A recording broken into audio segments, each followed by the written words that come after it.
नमस्कार, मैं गंगाराम और आज आपसे चर्चा करूंगा राशि रत्नों के एक बहुत विशेष जानकारी के साथ। यदि आपने बड़े शौक से कोई महंगा रत्न खरीदा, नीलम पुखराज कोई भी रत्न, और वह रत्न 15-20 दिन या महीने बाद किसी कारणवश चटक गया, उसमें खरोंच आ गई, वह टूट गया, उसमें चलाने से बार बार नाखून अटकता है, यदि आपका रत्न कम या ज़्यादा खंडित हो गया है, तो क्या आपके बहुत सारे पैसे, चूँकि अच्छा रत्न महंगा आता है, बर्बाद हो गए?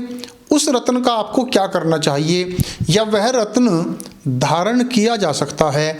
इस विषय में शास्त्र के प्रमाण सहित परिचर्चा को आगे बढ़ाएंगे।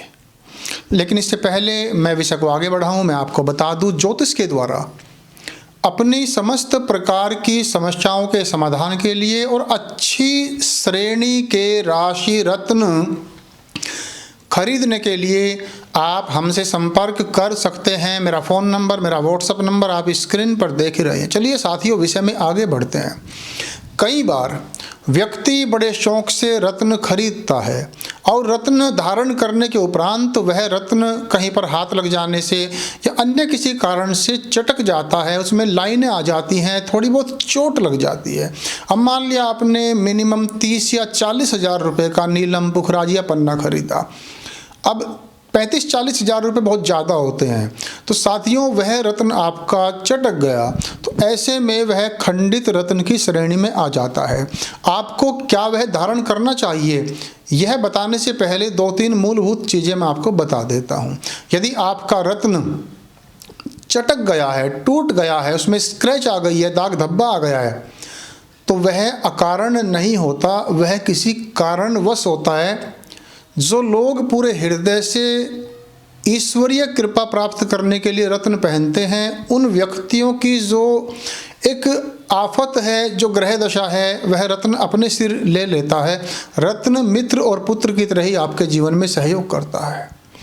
तो यदि रत्न पर स्क्रैच आई है तो अकारण नहीं है, नहीं तो 20-20, 30-30 साल बाद भी रत्न में चोट नहीं लगती। अब आपको करना क्या है, खंडित रत्न को धारण नहीं करना है, लेकिन उसको फेंकना भी नहीं है। उस रत्न को उतारकर अंगूठी से निकाल करके जहाँ रत्नों की घिसाई होती है, दिल्ली में लाल किले के सामने आगे जाकर के एक गली हीरामल है, या और बहुत सारी जगह हैं दिल्ली में जहाँ पर रत्नों की घिसाई होती है।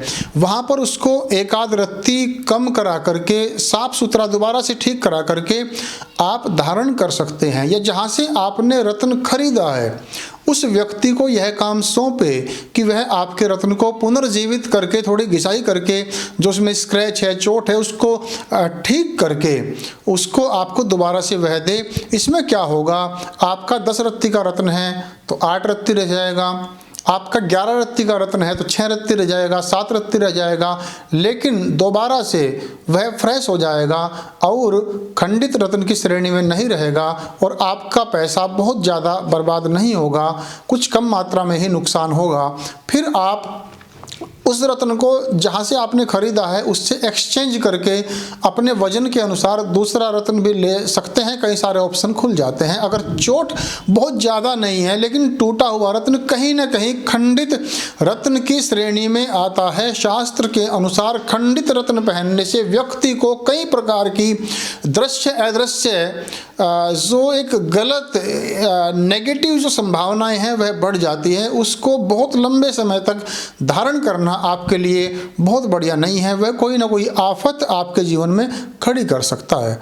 मैं कामना करता हूँ राशि रत्नों से संबंधित यह जानकारी आपको अच्छी लगी होगी। हमारे YouTube चैनल को सब्सक्राइब करें, वीडियो को लाइक और शेयर जरूर करें। मिलते रहेंगे ऐसे ही कुछ शानदार और बेहद शानदार जानकारियों के साथ भविष्य में भी। तब तक के लिए नमस्कार।